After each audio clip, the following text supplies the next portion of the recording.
At my son's wedding, 200 guests watched as my daughter-in-law's family called me a failure, a burden to the family. Then my son's billionaire boss stepped forward, smiled, and said, "Good to see you, partner." In that instant, the entire hall froze, and the people who mocked me discovered who truly held the power. If you want to hear the full story of this unbelievable twist, hit subscribe and turn on the bell so you never miss what comes next. I'm Charlie Kirk, and I need to tell you what happened that day. Not because I want sympathy, but because sometimes the truth needs to be heard. Sometimes the people who mock you the loudest are the ones who understand you the least. The wedding was held at the Riverside Country Club, one of those pristine Midwest venues where the grass looks painted green and every window frames a perfect sunset. Michael, my son, had insisted on the best. Or rather, his fiancée Emily had insisted, and Michael had agreed. 200 guests filled the ballroom, their designer clothes and practiced smiles, creating a scene straight out of a luxury magazine. I stood near the entrance watching the crowd mingle. My navy blue suit, bought 15 years ago for my wife's funeral, felt threadbare among the sea of Italian silk and custom tailoring. People brushed past me without a second glance, their eyes sliding over me, like I was part of the furniture.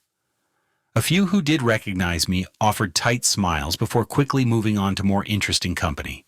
The pre-ceremony cocktail hour was in full swing. Champagne flutes clinked like wind chimes, and laughter rippled through the room in perfectly timed waves. I nursed a glass of water, having learned long ago that I couldn't afford to let my guard down at these events. Not when every word I said could be twisted, every gesture analyzed for weakness. Lisa, my daughter, found me standing alone by the floor-to-ceiling windows. At 22, she had her mother's grace and her father's stubborn streak. She was the only one in the family who still looked at me without disappointment or disdain. "Dad, you okay?" she asked, linking her arm through mine. She wore a simple blue dress, refusing Emily's offer to buy her something more elaborate. That was Lisa, never one for pretense. "I'm fine, sweetheart, just taking it all in." She squeezed my arm. "I saw the seating chart. They put you at table 19. Table 19. Near the kitchen doors, where the waitstaff would brush past constantly and the music would echo strangely off the walls.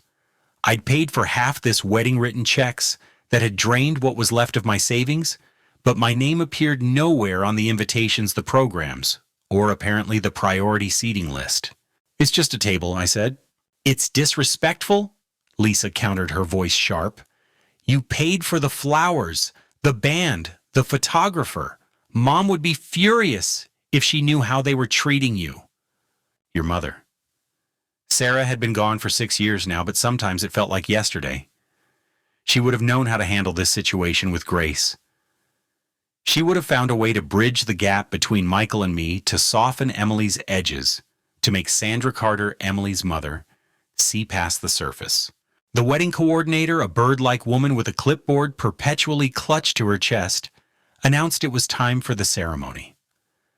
Guests began filing toward the garden, where white chairs had been arranged in perfect rows. I noticed there was no seat reserved for me in the family section. Michael had forgotten, or Emily had convinced him it wasn't necessary. Either way, the message was clear. During the ceremony, I stood in the back with the late arrivals and plus ones who hadn't made the cut for seated guests. Pastor William, who had known our family for 20 years, caught my eye during the vows and offered a small nod of acknowledgement. At least someone remembered who I was. Michael looked handsome, in his black tuxedo, his shoulders broad and confident. He had my height, but his mother's features refined and classical. When he smiled at Emily, I saw glimpses of the boy, who used to run to me with skinned knees and big dreams. The boy who'd promised after his mother's funeral that he'd take care of me when I got old. That boy seemed very far away now. Emily was radiant in her $10,000 dress, a cascade of lace and pearls that Sandra had insisted was a bargain for what it represented. She looked at Michael with what appeared to be love, though sometimes I wondered if she loved him or the life she imagined he could provide. Michael was rising fast at Hayes Technologies, one of the biggest tech firms in the Midwest. His future was bright, his potential unlimited, as long as nothing held him back. And according to Emily and her family, I was definitely something that could hold him back. The ceremony ended with applause and the traditional shower of rose petals. Guests made their way back to the ballroom for the reception. I watched Michael and Emily pose for photos surrounded by her family, their smiles bright and confident. No one called for the father of the groom. The photographer didn't even seem to know I existed. As I walked slowly toward the ballroom, preparing myself for an evening of subtle insults and pointed exclusions, I had no idea that everything was about to change. I couldn't have imagined that Richard Hayes, Michael's boss, and the man everyone in that room wanted to impress would soon stand up and speak the words that would shatter the carefully constructed narrative Emily and her family had built. But I'm getting ahead of myself. First came the humiliation, public and deliberate, designed to put me in my place once and for all. They thought they knew who I was, a washed-up nobody, clinging to his successful son's coattails. They were about to learn how wrong they were. If you've ever been dismissed, overlooked, or mocked by people who think they're better than you need to hear what happened next. Because sometimes the truth has a way of revealing itself when you least expect it. Let me tell you who I really was before that wedding day, before the mockery and the humiliation. Because to understand what happened in that ballroom, you need to know what came before. 30 years ago, David Lee and I started a tech company in my garage. We had nothing but 2 computers, a dial-up connection, and more ambition than sense. David handled the coding while I managed the business side, cold calling potential clients, negotiating contracts, working 20-hour days fueled by instant coffee and determination. We called it Nexus Systems, and for 5 years, we barely stayed afloat. Then we landed the Morrison Industries contract, one deal that changed everything. Within 3 years, we had 40 employees and offices in 3 cities. By year 10, Nexus Systems was valued at $50 million. David and I had built something from nothing, and I was proud of what we'd accomplished. But life has a way of reshuffling your priorities. Sarah got sick when Michael was 24 and Lisa was 16. Cancer doesn't care about your business success or your 5-year plans. It just takes and takes until there's nothing left to take. The medical bills came first, then the experimental treatments insurance wouldn't cover. Sarah begged me not to sacrifice everything for a few more months with her, but how could I not try? How could I look my children in the eyes and say, I didn't do everything possible to save their mother? I sold my stake in Nexus Systems to David for $28 million. It was worth more, probably double that, but I needed the money fast. David understood. He promised to take care of the company we'd built together, and he kept that promise. Nexus Systems later became part of Hayes Technologies through a merger, making David a very wealthy man. But I didn't care about what might have been. I had my priorities straight. After Sarah passed, Michael was in his 2nd year at Harvard Business School. The tuition was $60,000 a year, not counting room board and everything else. Lisa had just been accepted to Johns Hopkins for pre-med, her dream since she was 12. Another $70,000 a year. I could have told them to take out loans to find their own way, but Sarah had made me promise to see them through their education. So I paid. Every semester, every textbook, every late-night pizza during finals week. I moved from our 5-bedroom house in Westfield to a 2-bedroom apartment downtown. I sold the vacation home in Colorado, the boat, the collection of vintage watches Sarah had given me over the years. Piece by piece, I dismantled the life we'd built to ensure our children could build their own. Michael graduated with honors and landed the job at Hayes Technologies immediately. 6-figure starting salary, company car, stock options. He was brilliant, everyone said so. The future of the company, Richard Hayes himself had mentioned at the hiring reception. The day Michael got his first promotion, he took me to dinner at an expensive steakhouse downtown. Over a bottle of wine I knew cost more than my monthly grocery budget. He grabbed my hand and said, "Dad, I know what you did for us. I know what you sacrificed. I promise you I'll take care of you. You'll never have to worry about anything again." I believed him. God help me. I believed every word. That was before Emily Carter entered the picture. They met at some corporate function, and within 6 months, Michael was a different person. He stopped calling, as often, stopped visiting the apartment. When he did come by, he'd look around with barely concealed embarrassment, as if seeing the modest furniture and older appliances through her eyes. Emily came from what people call new money. Her father had made his fortune in hotels just 15 years ago. But new money always tries hardest to look like old money. Sandra Carter wore her wealth like armor, desperately wanting everyone to forget she'd been a secretary before marrying up. Maybe that's why Emily needed to diminish others. When you're insecure about your own position, the easiest way to feel tall is to make others feel small. The first time I met Emily, she looked at my calloused hands during our handshake and wiped her palm on her dress afterward, thinking I didn't notice. She asked what I did for a living, and when Michael mumbled something about me being between opportunities, she made a small sound of understanding that conveyed exactly what she thought of unemployed men. Lisa saw through it all immediately. She'd come home from medical school and find me sitting alone in my apartment, and she'd curl up next to me on the old couch Sarah and I had bought when we were first married. "Ah, Dad, you're not between opportunities," she said one evening. "You're retired. You earned it. You built a company, you raised 2 kids, you gave us everything. Why does Michael let her talk about you that way?" I didn't have an answer for her. Love makes people blind, I wanted to say, but that felt too simple. Michael wasn't just in love with Emily. He was in love with the world. She represented a world where success was inherited rather than earned, where your worth was measured in trust funds and country club memberships, rather than calloused hands and sleepless nights. The wedding planning started a year ago, and from the beginning, I was treated as an afterthought. Emily and Sandra made all the decisions while Michael nodded along, and my checkbook was the only thing they wanted from me. $50,000 for the venue, $15,000 for the flowers, $8,000 for the photographer, $10,000 for the band. I paid it all, emptying what was left of my savings, because I wanted Michael to be happy. Because I thought maybe if I gave him this perfect wedding, he'd remember who I was, who we used to be. But money doesn't buy respect. It doesn't buy love. And as I stood in that ballroom watching my son laugh with his new in-laws while I sat alone at table 19, I realized that all my sacrifices had been forgotten, erased by Emily's narrative, that I was nothing more than an embarrassing burden. The man who'd built something from nothing, who'd given up everything for his family, had been reduced to a footnote in his own son's life. But the truth has a way of surfacing, especially when you least expect it. The wedding preparations began 8 months before the big day, and from the very first planning meeting, I understood my role. I was the checkbook, nothing more.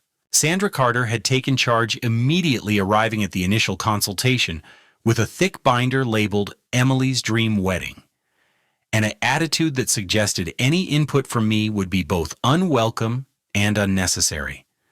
She'd booked the wedding planner, a sharp-faced woman named Victoria, who spoke about budgets while looking directly at me and about creative vision while turning to Emily and Sandra.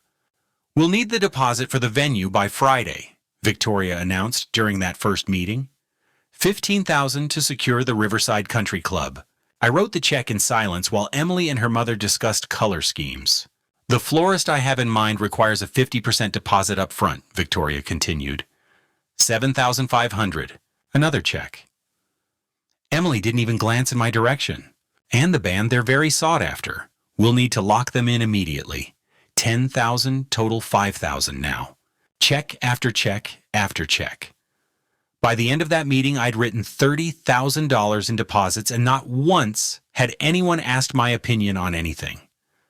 Michael sat beside Emily, holding her hand, occasionally murmuring agreement to whatever she suggested. When I tried to mention that Sarah had always loved lilies, might they consider adding some to the floral arrangements, Sandra had smiled tightly and said, "How sweet. But Emily has her heart set on roses and peonies. You understand?" I understood perfectly. As the months went by, the bills mounted.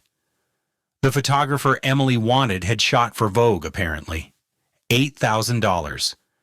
The catering needed to be exceptional, Sandra insisted, since several of her country club friends would be attending. $40,000 for 200 guests. The wedding dress, which I wasn't asked to pay for, thank God, cost more than some people's cars. The various showers, parties, and celebrations seemed endless, each one requiring its own budget, its own perfect details. But here's what hurt the most. Every contract, every vendor agreement, every single piece of paper had Sandra Carter's name on it. Or Emily's. Or both. My name appeared nowhere except on the checks I signed. When vendors called to confirm details, they asked for Mrs. Carter. When the country club needed to verify arrangements, they contacted Emily. I was invisible in every way except financially. The rehearsal dinner was when I first truly felt the deliberate nature of my exclusion. The invitation arrived at my apartment 3 weeks before the wedding, an elegant cream envelope addressed to Mr. Charles Kirk. Inside, the card informed me that the rehearsal dinner would be held at the Sterling Room, Sandra's favorite restaurant, at 7 o'clock sharp. What it didn't say, what I only discovered when I arrived, was that I hadn't actually been invited to the dinner itself. "Oh, Charlie," Sandra said, when she saw me in the entrance, her voice dripping with false surprise. "There must have been some confusion. The dinner is just for the wedding party and immediate family. I'm Michael's father," I said, trying to keep my voice level. "Of course you are," she replied, touching my arm in a gesture that was meant to look sympathetic, but felt like dismissal. "But you know how these things are. Space is limited, and we have so many out-of-town relatives. You understand. We'll see you tomorrow at the wedding." Michael was already inside. I could see him through the glass doors laughing with Emily's cousins. He didn't come out. He didn't even look up. I drove home alone that night, my hands gripping the steering wheel so tight my knuckles went white. Lisa called me an hour later, furious. "Dad, this is bullshit," she said, not bothering to soften her language. "You're paying for half this wedding, and they can't even include you in the rehearsal dinner." "Language, sweetheart. I'm serious. Michael should be ashamed of himself. Mom would be so disappointed in him." She was right, of course. Sarah would have been heartbroken to see how our son had turned out, how easily he'd traded his values for acceptance into Emily's world. But Sarah wasn't here, and I had to navigate this alone. 3 days before the wedding, I got a call from Victoria, the wedding planner. There was a problem with the seating chart.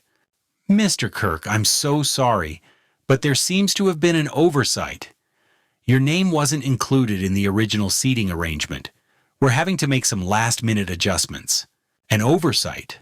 I'd paid $73,000 toward this wedding, and my seat assignment was an oversight. "Where am I sitting?" I asked. "We found a lovely spot at table 19. You'll be with some of Michael's colleagues from work. I'm sure you'll have plenty to talk about." Table 19. In wedding geography, that was Siberia. The tables near the head table were for important family, close friends, people who mattered. Table 19 was for plus ones and distant acquaintances, people whose absence wouldn't have been noticed. That evening, I overheard Sandra on a call with the venue coordinator. "Yes, table 19 is fine for him. Oh, and remove his name from the welcome board. We don't need complications." She didn't know I was standing outside the door. She didn't know I heard her laugh when the coordinator asked, "The father of the groom?" And she replied, "Technically, yes, but not really family, if you understand." Lisa was at table 3 with the wedding party being a bridesmaid, despite her reluctance. She texted me immediately after getting the final seating chart. "Table 19. Are they serious, Dad? You should say something." But what was there to say? That I wanted to sit closer, to watch my son celebrate with people who despised me. That I needed better placement to hear the toasts that would carefully erase my existence from Michael's life story. By morning, it was clear I was funding a celebration I wasn't welcome in, even my name erased from the welcome board. I was others. Lisa found me sitting in my car in the parking lot, staring at nothing. "Dad, please don't let them do this to you," she said, sliding into the passenger seat. "You're worth 100 of them." "It's Michael's day," I said. "I just want him to be happy." "But what about your happiness? When do you matter?" I didn't have an answer for her. The truth was, I'd stopped mattering the day Emily Carter decided I didn't fit into her vision of Michael's future. But I would attend this wedding. I would sit at table 19. I would smile for the few photos they couldn't avoid including me in. I would do it all because despite everything, Michael was still my son. What I didn't know was that Richard Hayes would be watching everything unfold. I didn't know that my humiliation would have a witness who actually understood what was happening. I didn't know that sometimes, when you think you're most alone, someone sees you. The storm was coming. I could feel it in the air, in the way Sandra's smile never reached her eyes, when she looked at me, in the way Emily whispered to her bridesmaids while glancing in my direction. They had planned something, some final humiliation, to put me firmly in my place. They just didn't know that their plan would backfire in ways they never imagined. The reception ballroom was everything Sandra Carter had dreamed of and paid for with my money.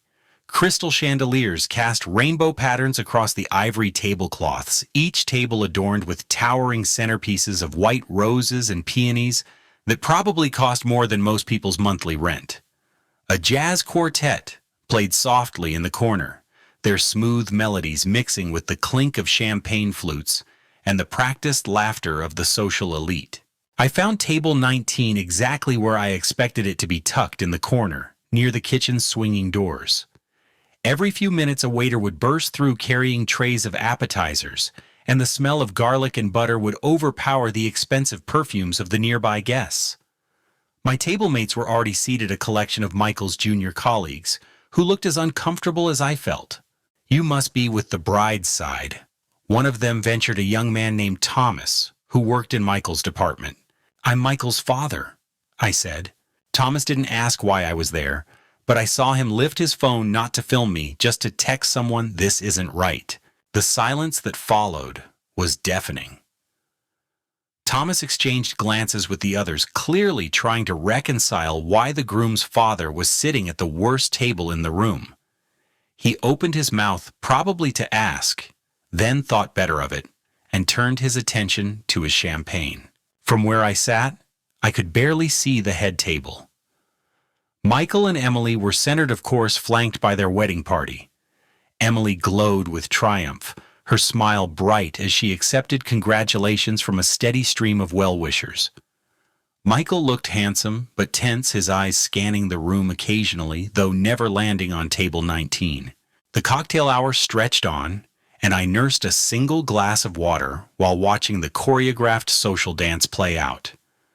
Sandra Carter held court near the bar, surrounded by her country club friends, all of them draped in designer dresses and dripping with jewelry. She was in her element, the mother of the bride, who had orchestrated the perfect wedding. Pastor William appeared at my elbow, quiet as always.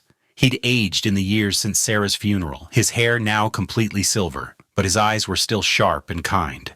"Charlie," he said, sitting in the empty chair beside me without invitation. "How are you holding up?" "I'm fine, Pastor." He studied me for a moment. "Your wife would be proud of how you've handled all this." "A pillar doesn't argue, Charlie. It holds." "Would she—" "Grace under pressure, Charlie. That's what she'd call it." He paused, watching the crowd. "Though I suspect she'd have some choice words for your son." Before I could respond, "I won't raise my voice tonight. I'll raise my dignity." The wedding party was announced. The groomsmen and bridesmaids entered in pairs, all smiles and coordinated steps. Lisa walked with Emily's cousin, her smile forced but present. She caught my eye and gave me a small nod, a silent message of solidarity. Then Michael and Emily entered to thunderous applause. They took their seats at the head table and the formal program began. Dinner was served, course after course, of perfectly presented food that tasted like cardboard in my mouth. I pushed it around my plate, aware that at any moment the speeches would begin. Across the hall, Michael's hand drifted toward the mic, then froze. His eyes met mine, then slid away. Jessica, Emily's maid of honor and former sorority sister, was first. She stood with the confidence of someone who had never been denied anything in her life, her voice carrying clearly through the microphone. Emily and I have been best friends since freshman year at Michigan. She began launching into a story about their college days. Then she paused, her smile taking on an edge. When Emily first told me about Michael, I had my concerns. After all, Emily comes from such a distinguished background, and while every relationship has its challenges.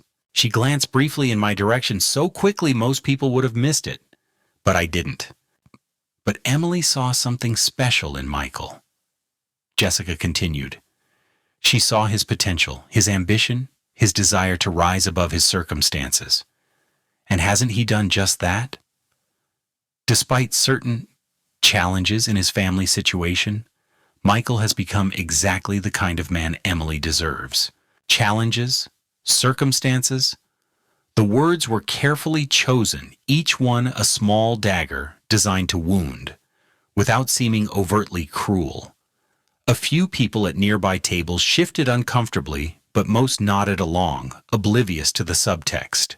My hand unconsciously went to my jacket pocket where I kept Sarah's wedding ring. I'd carried it every day since she dyed a small gold band that reminded me what real love looked like. Sarah would have stood up right then, would have defended me, with the fierce protection only a spouse can provide. But Sarah was gone, and I was alone in a room full of strangers, including my own son. Sandra Carter stood next, raising her champagne flute with practiced elegance. As Emily's mother, I couldn't be prouder of the woman she's become and the choices she's made. Sandra began. When she brought Michael to meet us, I'll admit I had questions. But Michael has proven himself to be ambitious, driven, and most importantly, ready to embrace the values and standards that we Carters hold dear. She paused, letting her words sink in. Family is everything to us, and I want Michael to know that he now has a real foundation, a family tradition he can be proud to join. The Carters have always been Emily's strength, and now will be his as well. A real foundation, as if I had been nothing but shifting sand. Michael was supposed to speak next. I watched him stand, take the microphone, begin to say something. I want to thank everyone for being here, especially my... Emily's hand shot out, grabbing his wrist. She whispered something urgently, her smile never wavering. Michael paused, looked at her, then nodded. Especially my beautiful bride and her wonderful family. He finished, his voice flat. The Carters have welcomed me with open arms, and I'm grateful to be part of such an incredible family. He sat down without mentioning me once, without acknowledging that I was even in the room. My son, who I had raised alone after Sarah died, who I had sacrificed everything for, couldn't even say the word father at his own wedding. Pastor William's hand found my shoulder, a gentle pressure that kept me anchored to my chair when every instinct screamed at me to leave. Stay, he said quietly. Sometimes we need to witness the valleys to appreciate the mountains. I didn't understand what he meant then, but I would soon. The speeches continued, each one painting a picture of Michael as a man who had emerged from nowhere, fully formed and successful, with no history, no family, no father, who had given everything to make his success possible. I sat through it all, my face neutral, my hands steady on the table. Thomas, the young colleague beside me, leaned over during a break in the speeches. Mr. Kirk, I just want you to know Michael talks about you at work sometimes, about how you built Nexus systems from nothing. That's really impressive. I looked at him surprised. He talks about me? Not often, Thomas admitted. But sometimes when he thinks no one's listening. He mentioned once that his dad taught him everything about perseverance. It was a small kindness, probably meant to comfort me, but it only made the public erasure more painful. In private, when image didn't matter, Michael remembered who I was.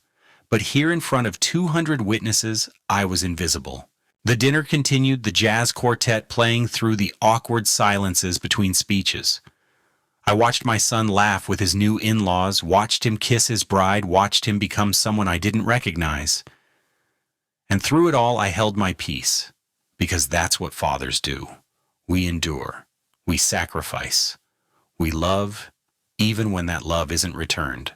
But Richard Hayes was watching too.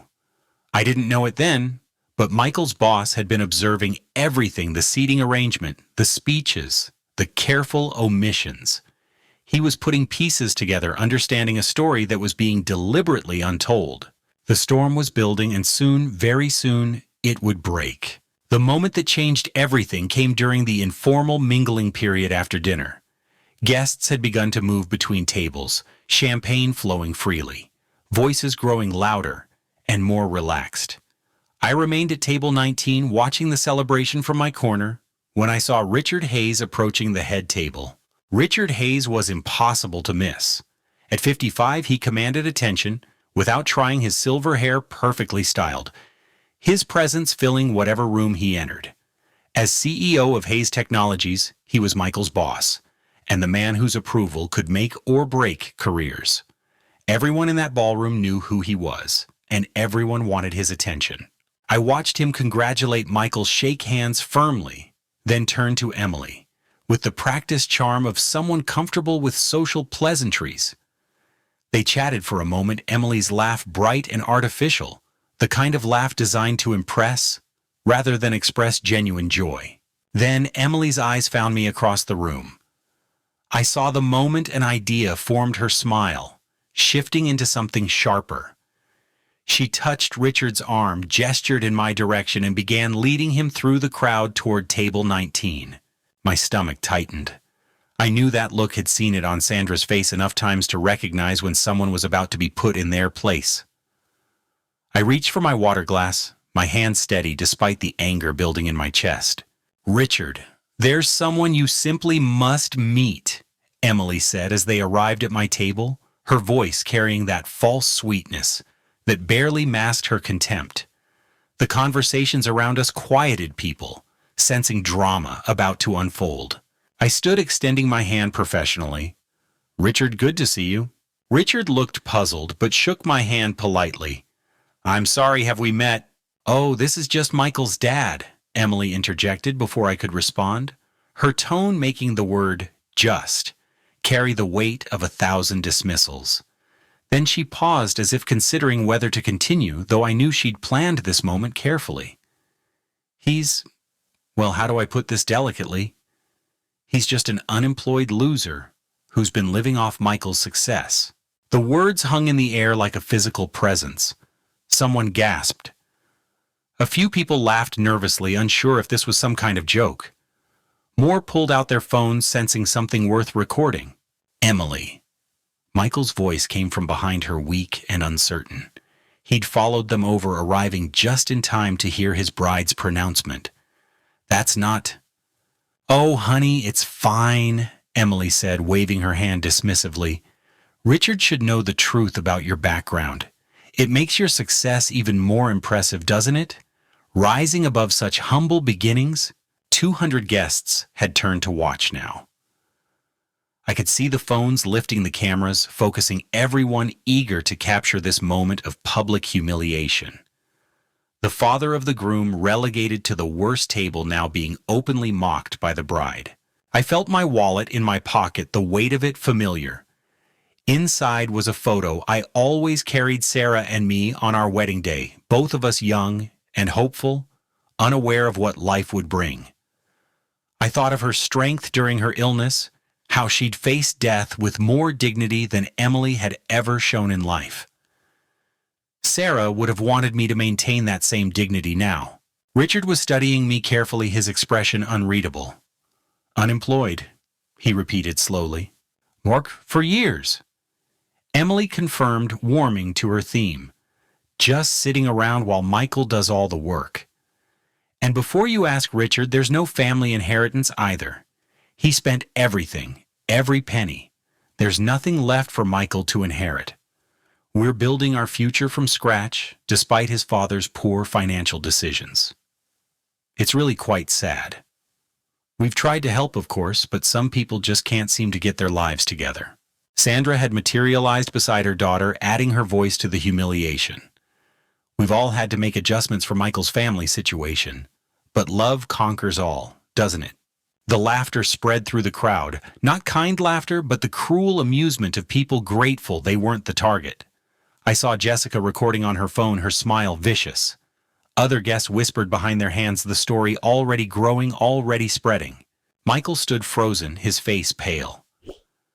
Our eyes met across the small distance between us, and in that moment, I saw the boy he used to be warring with the man Emily had shaped him into. He opened his mouth perhaps to defend me, perhaps to speak the truth, but he said nothing. He looked away, his silence more painful than any words could have been. My son, who I had raised alone, who I had sacrificed everything for, couldn't even meet my eyes, while his bride destroyed me in front of everyone we knew. Lisa started to move toward us from across the room, her face flushed with anger, but I caught her eye and shook my head slightly. This wasn't her battle to fight. She stopped, her hands clenched into fists, tears streaming down her face. "Well," Richard said slowly, his tone thoughtful, "that's quite a story, Emily." "Isn't it?" Emily agreed, misreading his tone entirely. "Michael has overcome so much. We're very proud of him for not letting his father's failures define him." I looked down at my water glass, watching the ice cubes shift and melt. Around me, the mockery continued, voices growing bolder as they sensed blood in the water. "Did you know he showed up to the rehearsal dinner? I heard he wanted to give a speech, but they wouldn't let him." Can you imagine an unemployed father trying to act important at his successful son's wedding? Some people just don't know their place. Each comment was a dagger carefully aimed and precisely delivered. I stood there absorbing it, all, my face calm, while inside something was breaking. Not my spirit that had been tempered by worse trials than this, but perhaps the last of my hope that Michael would remember who he was, who we had been to each other. Pastor William had moved closer. I could see him in my peripheral vision, his face grave. Several of Michael's colleagues from table 19 looked uncomfortable, Thomas actually standing as if to intervene. But what could they do?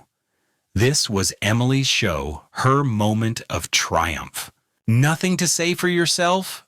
Emily prodded, disappointed that I wasn't providing more entertainment. "No defense." I finally looked up, meeting her eyes directly. "No," I said quietly. "I have nothing to say." "Of course you don't," Sandra added. "What could you possibly say? The truth speaks for itself." The truth. They thought they knew the truth. They thought they had me figured out, categorized, dismissed. The unemployed loser father, the burden, the embarrassment that Michael had overcome. Richard Hayes hadn't said anything more, but he was watching me intently, something flickering in his eyes that might have been recognition, or maybe just curiosity. He would speak soon, I could sense it, though I had no idea what he would say. The crowd waited hungry for more drama, more humiliation. My son stood silent, my daughter wept, and 200 guests witnessed what they thought was my complete destruction. They were wrong. Sometimes the greatest strength is in silence. Sometimes dignity speaks louder than defense. And sometimes, just sometimes, the truth has a way of revealing itself when you least expect it. I held my peace and waited, though I didn't know what I was waiting for.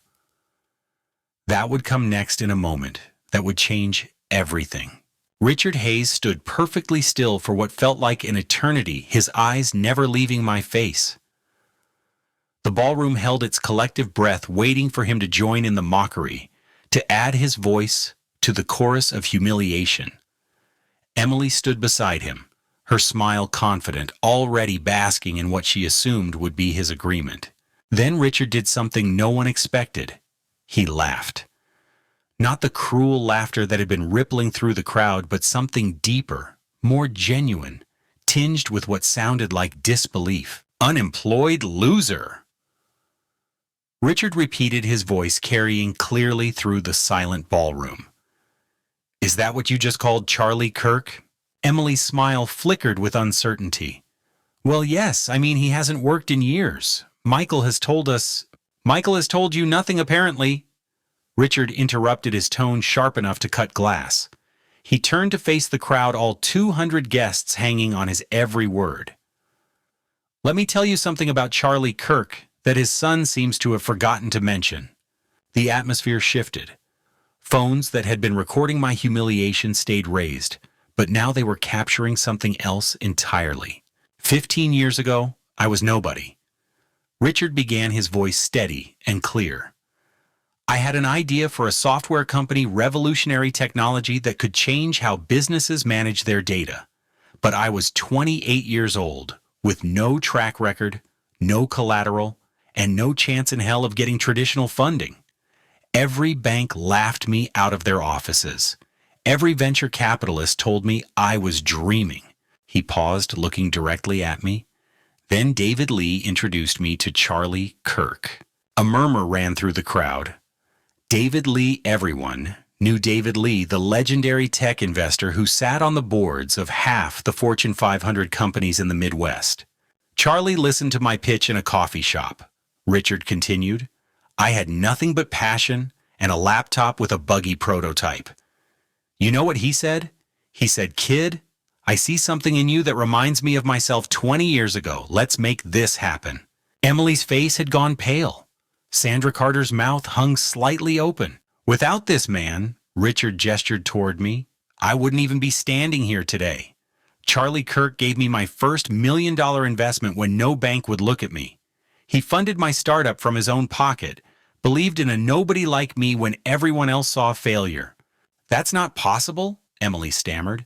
He's unemployed. He lives in a tiny apartment. He's retired, a new voice interjected. David Lee had stood up from table 3, his presence commanding immediate attention.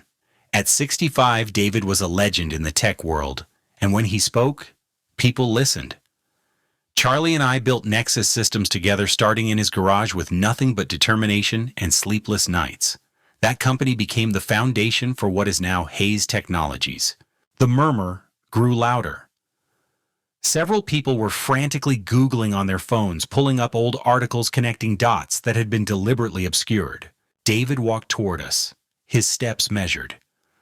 Charlie Kirk is the silent foundation of half this industry. He could have been worth hundreds of millions if he'd held onto his shares. But he sold everything when his wife got sick, then liquidated the rest to put his children through school. Harvard Business School for Michael Johns, Hopkins Medical for Lisa. He looked at Michael, who seemed to have shrunk into himself. Your father gave up an empire for you, son. And you let your bride call him a loser. Richard wasn't finished. His voice rose, filled with a controlled anger that made several people step back. I wouldn't hire anyone who disrespects the man who built the empire we all benefit from today. The technology running through every computer at Hayes Technologies has Charlie Kirk's DNA in its code. The principles we operate by, the innovation standards we maintain, they all trace back to what Charlie and David created. The ballroom had gone completely silent. The phones were still recording, but now they were capturing Emily's humiliation, Sandra's shock, Michael's shame.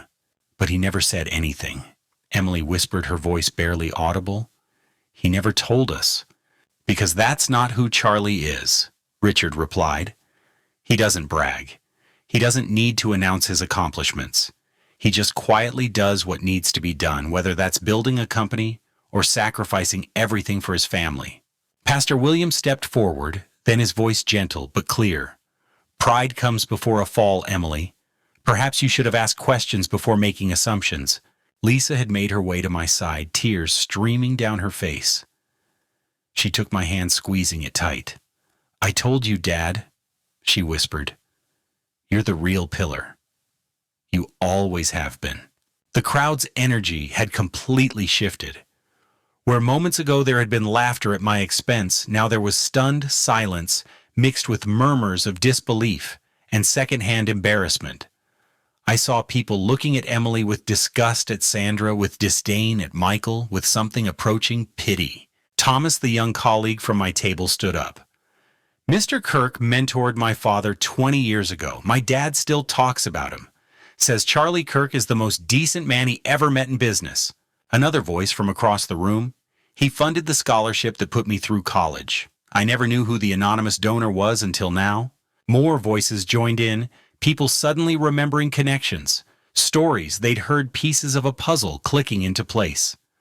The unemployed loser narrative was crumbling, replaced by the truth Emily had been too arrogant to see. Richard looked at Michael, his expression cold.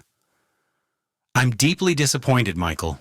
I hired you partly because I assumed you'd inherited your father's integrity. Clearly I was mistaken. Then he turned to me, and his expression softened. Charlie, I apologize for this disrespect. You deserved better, especially from your own son. I finally spoke, my voice quiet but steady. No apology necessary, Richard. You've done more than enough. No, Richard said firmly. I haven't done nearly enough. The tech industry owes you a debt we can never fully repay. You and David changed everything, and you did it with honor and integrity that's sorely lacking today. Emily was crying now, her perfect makeup running in dark streams down her cheeks. But they weren't tears of remorse, I could tell. They were tears of humiliation, of having her moment of triumph turned into her greatest embarrassment. Sandra tried to salvage something, anything. We didn't know. How could we have known? He never said anything. You never asked, Lisa said, her voice sharp. You never wanted to know. You saw what you wanted to see, a narrative that made you feel superior. You never once asked about his past, his accomplishments, his sacrifices. You just labeled him and dismissed him.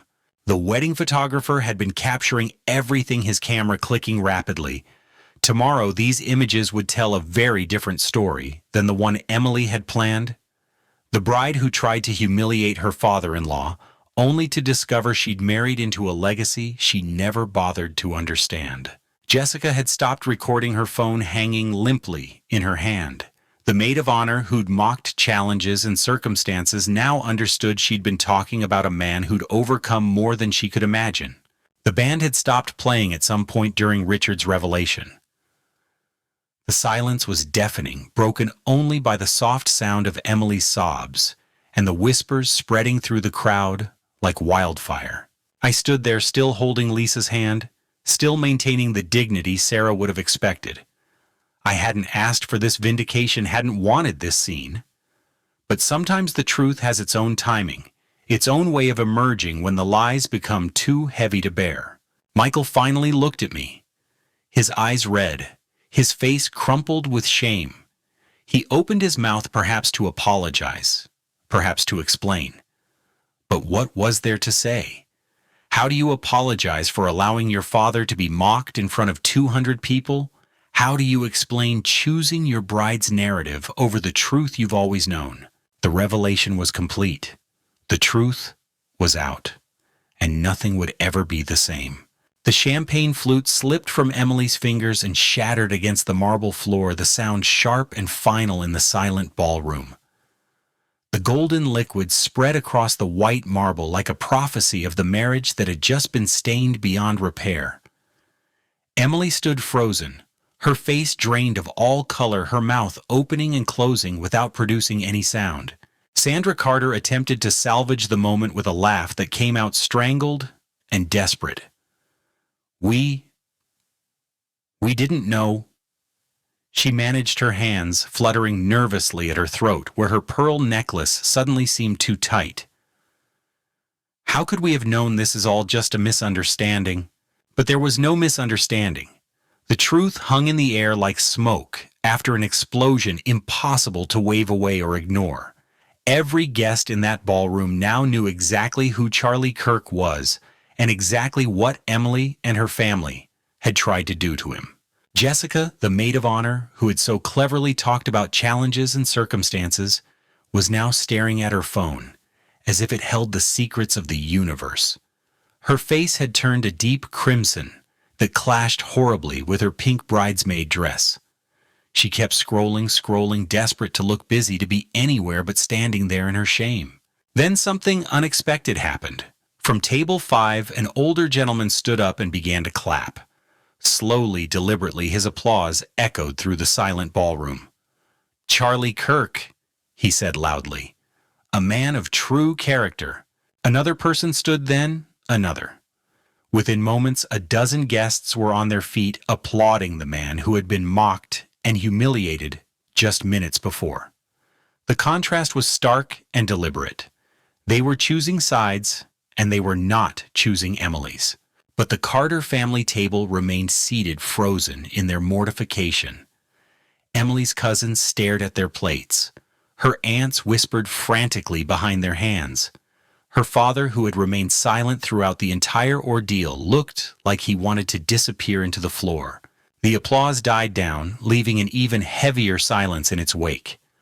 The wedding that had been so carefully orchestrated, so perfectly planned, had become a disaster that would be remembered for all the wrong reasons. Michael stood beside his bride, but he might as well have been standing on the other side of an ocean.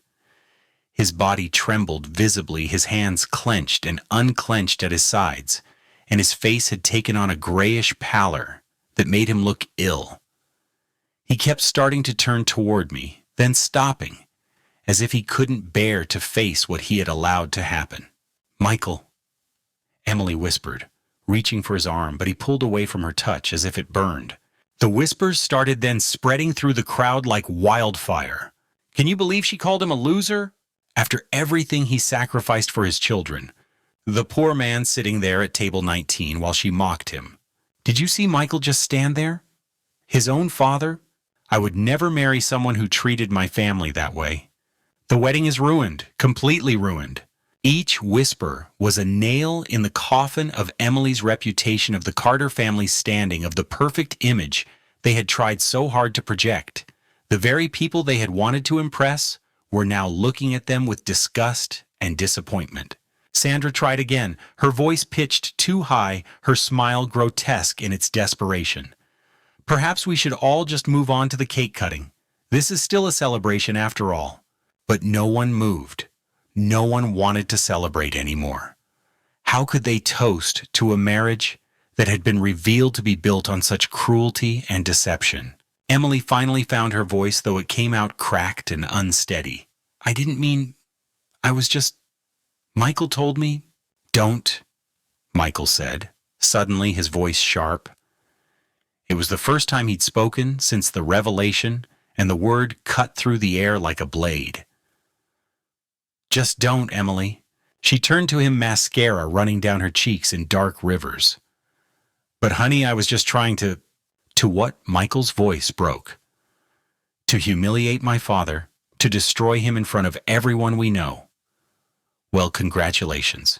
You succeeded." The wedding coordinator appeared at the edge of the crowd, her professional smile faltering as she took in the scene. The shattered glass on the floor, the crying bride, the frozen guests, the palpable tension that had replaced what should have been joy. She backed away slowly, recognizing a disaster beyond her ability to fix. Richard Hayes had returned to his table, but his presence loomed large. Every few seconds, someone would glance at him, remembering his words, remembering his condemnation. His disappointment in Michael was public now, witnessed by everyone who mattered in Michael's professional world. David Lee remained standing, his eyes moving between Michael and me with something like pity. "Such a waste," he said loud enough for those nearby to hear. "Charlie raised him better than this." The band leader approached the microphone tentatively. "Ladies and gentlemen, should we continue with the evening's program?" No one answered.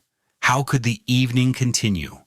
How could they move on to the father-daughter dance when the father of the groom had just been publicly vindicated after public humiliation? How could they cut the cake when the sweet celebration had turned so bitter? Michael finally looked at me, really looked at me for the first time all evening. His eyes were red-rimmed, his face crumpled with a shame so deep it seemed to age him 10 years in that moment. He took a step toward me, then another, his movement unsteady, like a man walking through quicksand. "Dad," he whispered the word barely audible, but I couldn't respond, not yet. The wound was too fresh, the betrayal too deep. My son, who I had given everything for, had stood silent while his bride tore me apart for sport. That silence had spoken louder than any words could have. Lisa stepped slightly in front of me, protective her stance, making it clear that Michael would have to go through her to reach me. "I think you've done enough for one night, Michael," she said, her voice cold as winter wind. The collapse was complete. The wedding that had started with such promise, such glamour, such carefully orchestrated perfection, had become a cautionary tale that would be whispered about for years. The bride who had tried to elevate herself by stepping on her father-in-law had instead destroyed her own reputation and possibly her marriage before it had truly begun. The reversal was absolute, and there was no coming back from it. Richard Hayes stood near the head table, his expression carved from stone. The entire ballroom seemed to hold its breath as he raised his voice once more, ensuring every single guest could hear his next words clearly. "Any man who mocks this father doesn't deserve to work for me." Richard announced, his tone cold enough to freeze champagne, his eyes fixed on Michael with a disappointment that was somehow worse than anger. "Michael, we'll discuss your future Monday morning. 9 sharp. Don't be late." The implications hung heavy in the air. Everyone knew what that meant. Michael's meteoric rise at Hayes Technologies had just come to a crashing halt. The golden boy, who'd been fast-tracked for senior management, was now facing potential demotion or worse. Emily stood beside her new husband, her carefully applied makeup now streaking down her face in dark rivers. Her bridesmaids had mysteriously dispersed. Jessica was nowhere to be seen, having slipped away to the bathroom and never returned. Emily. One of her college friends approached hesitantly. "We're going to head out. Early flight tomorrow." It was barely 9 o'clock. The reception was scheduled to run until midnight, but Emily just nodded numbly as more guests began their exodus, each offering transparent excuses before hurrying toward the exit. No one wanted to be associated with this disaster. Michael finally found his voice approaching me with unsteady steps. His face was blotchy and red, his bow tie askew. "Dad," he said, his voice cracking. "Dad, please. I'm sorry. I'm so sorry. I should have said something. I should have defended you. I know what you did for us, for me. I know everything you sacrificed." I looked at my son, this stranger in expensive clothes who had stood silent while I was torn apart for entertainment. "I know you're sorry, Michael," I said quietly. Hope flickered in his eyes. "Then can we talk? Can we fix this?" I shook my head slowly. "Some things can't be fixed with words, son. You made your choice tonight. You chose your new family, their values, their way of seeing the world. I hope it brings you the happiness you're looking for. Dad, please." But I was already turning away. Lisa was beside me, her arm linked through mine. "We're leaving now," she announced. We stepped out into the cool night air. The valet brought my 10-year-old Honda around, looking at me with newfound respect. "Dad, are you okay?" Lisa asked as we drove away. "I will be," I said. "Some bridges once burned can't be rebuilt the same way." Monday morning brought swift justice. Michael was demoted from his corner office to a third-floor cubicle back among the junior analysts he'd left behind 2 years ago. His company car was reassigned. His stock options were frozen indefinitely. "The management track is closed to you," Richard told him coldly. "I don't promote people who lack basic human decency." The demotion was public and humiliating. In the corporate world, where Richard Hayes' opinion carried enormous weight, Michael had become toxic. Emily's fall was equally swift. The wedding photos she'd posted on Instagram, carefully curated to show only the beautiful moments, were met with brutal comments she couldn't delete fast enough. Is this the wedding where you called your father-in-law a loser? Money can't buy class, apparently. Her follower count plummeted overnight. The lifestyle bloggers who'd promised to feature her wedding quietly withdrew. She'd become social poison, the woman whose cruelty had been witnessed by 200 people with smartphones. Sandra Carter lost her charity board positions within a week. At the country club, conversations would stop when she approached. The Carters had orchestrated a public humiliation, and now they were paying the price. 3 days after the wedding, I received an email from Michael. It was long, rambling, filled with apologies and desperate promises. I read it carefully, then typed a simple response. I forgive you, son. Actions speak louder. He called immediately after receiving my reply, but I didn't answer. Forgiveness didn't mean reconciliation. Some wounds need time to heal. That evening, Lisa brought Chinese takeout to my apartment. We ate in comfortable silence before she spoke.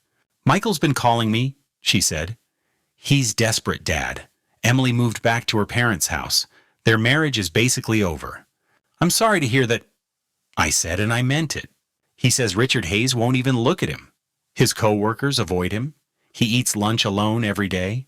Consequences, Lisa. He's learning about consequences. Don't you want to talk to him? Someday. But not yet. He needs to sit with this to really understand what he did. Not just the silence at the wedding, but everything leading up to it. The rehearsal dinner I wasn't invited to. The seating arrangement. The way he let them erase me from his life story. Lisa nodded, understanding. Dad, you taught them the greatest lesson without saying a word. You showed them that dignity can't be destroyed by mockery, that true worth isn't determined by others' opinions. I didn't set out to teach anyone anything, I replied. I just refused to play their game. And that's exactly why the lesson was so powerful. 2 weeks passed. Emily filed for annulment, claiming emotional distress. Michael moved into a studio apartment. Sandra Carter put their house on the market, planning to move to Florida, where the story hadn't followed them yet. I continued my quiet life, reading, walking in the park, having dinner with Lisa, when her medical school schedule allowed. I didn't gloat over their misfortune or take pleasure in their pain, but I also didn't rush to comfort those who had shown me such cruelty. They needed to experience the full weight of their choices. The wedding that had been meant to be Emily's triumph had become her downfall. The moment she'd chosen to humiliate me had instead revealed her true character to everyone watching. And in the days that followed, the consequences rippled outward, touching every aspect of their carefully constructed lives. 1 month after the wedding, Michael appeared at my apartment door on a Sunday morning. He looked different, thinner, older. Somehow the arrogance stripped away to reveal someone I almost recognized as my son. Pastor William was with him, his presence a surprise that made me step back and let them both in. Charlie, Pastor William said gently, your son has something he needs to say. I'm here because he asked me to witness this moment. Michael dropped to his knees right there in my small living room, tears streaming down his face. The gesture was so unexpected, so raw, that I stood frozen, unsure how to respond. Dad. Michael sobbed, I failed you. I failed Mom's memory. I failed everything you taught me about loyalty and family and standing up for what's right. I let them mock you because I was weak and scared and desperate to belong to their world. I'm so sorry. I'm so deeply, deeply sorry. Pastor William watched quietly, then spoke words that would stay with me forever. A pillar may be silent, but it holds the whole house. When you mock the pillar, the house crumbles. He looked at Michael. You mocked the very foundation of your life, son. No wonder everything fell apart. I helped Michael to his feet, my own eyes wet now. Stand up, son. Men face their mistakes standing. Can you ever forgive me? Michael asked, his voice breaking. I already told you I forgive you, I said. But forgiveness and trust are different things. Trust has to be rebuilt brick by brick, day by day. I'll do whatever it takes, Michael promised. I've left Emily. The annulment will be final soon. I've started seeing a therapist to understand how I became someone who could stand silent while my father was humiliated. I need to understand it so I never become that person again. That's a start, I said. From that day forward, Michael began visiting every Sunday morning. At first, our conversations were stilted, careful, both of us navigating around the wound that was still healing. But gradually, we found our way back to something resembling a relationship. He would bring coffee and donuts, and we'd sit at my small kitchen table talking about work, about life, about the lessons he was learning in therapy. He told me about the isolation at Hayes Technologies, how his colleagues avoided him, how Richard Hayes had made it clear his career there was effectively over. "I'm going to leave," Michael said one Sunday. "Start over somewhere else. Maybe a smaller company where I can prove myself again the right way this time." "Running away won't solve anything," I told him. "Then what should I do?" "Stay. Face the consequences. Do good work without expecting recognition. Earn back respect through actions, not words. It will take years, but if you run now, you'll be running forever." He took my advice. He stayed at Hayes Technologies, working quietly in his cubicle, taking on the projects no one else wanted, staying late without complaining. Slowly, very slowly, his colleagues began to see him differently. Not the golden boy who'd fallen, but a man working to redeem himself. Looking back now, 3 months after that wedding, I can see how everything unfolded with an almost poetic justice. They had tried to humiliate me, to reduce me to nothing in front of everyone who mattered to them. But in doing so, they had revealed their own true nature. Emily and her mother had shown themselves to be cruel and shallow, willing to destroy someone for entertainment. Their social standing, so carefully cultivated over years, had crumbled in a single evening. The last I heard, Emily had moved to Chicago, trying to start over, where the story hadn't followed her. But stories like that have a way of traveling. Sandra Carter's fall had been particularly complete. The woman who had orchestrated my humiliation found herself humiliated at every turn. The country club membership she'd treasured became a source of whispers and sideways glances. The charity galas she'd lived for no longer welcomed her presence, but I took no pleasure in their downfall. Sarah wouldn't have wanted me to become bitter or vengeful. She would have wanted me to maintain the dignity that had served me through that horrible evening and its aftermath. Lisa graduated from medical school last week. As she walked across that stage, I thought about all the sacrifices that had made that moment possible. The company I'd sold, the house, I'd given up, the retirement I'd emptied, and I regretted none of it, because that's what parents do. We build foundations for our children to stand on even when they don't realize we're there holding them up. Michael was there at Lisa's graduation, sitting beside me, not trying to take credit or make the day about his redemption. He was learning slowly what it meant to support without needing recognition. "Dad," he said quietly as Lisa received her diploma, "I understand now. Everything you did, everything you gave up, I understand." "Do you?" I asked. "You were never unemployed. You were never a loser. You were a father who chose his children over wealth, who chose love over success. You were the pillar, silent and strong, holding everything up." "And when you forgot that, when you let them mock that pillar?" I asked. "The house crumbled," he finished. "My marriage, my career, my sense of self. It all fell apart because I forgot the foundation you provided." The truth of it was simple, really. Parents sacrifice for their children, not for recognition or gratitude, but out of love. We stand in the shadows, holding up the structure of their lives, content to be invisible as long as they thrive. But when that sacrifice is mocked, when that love is dismissed as worthlessness, the universe has a way of correcting the record. If 200 guests watched you being shamed at your own son's wedding, what would you do? Would you rage? Would you retaliate? Would you defend yourself with words and anger? Or would you stand in dignity, knowing that truth has its own power, its own timing? Would you trust that those who truly see you will speak up? That justice doesn't always require your participations? I chose silence that night not out of weakness, but out of strength. And in that silence, the truth rang louder than any defense I could have mounted. The pillar stood firm, while everything built on lies came crashing down. That's the lesson I hope others take from my story. Don't let anyone convince you that quiet sacrifice is worthlessness. Don't let anyone mock the foundations that hold up their own success, and never ever forget that the people who seem easiest to dismiss might be the very ones whose support your entire life depends on. The silent pillars of this world deserve respect, not mockery, because when you shake the pillar, you risk bringing down the entire house. If this story moved, you hit subscribe and share your thoughts in the comments.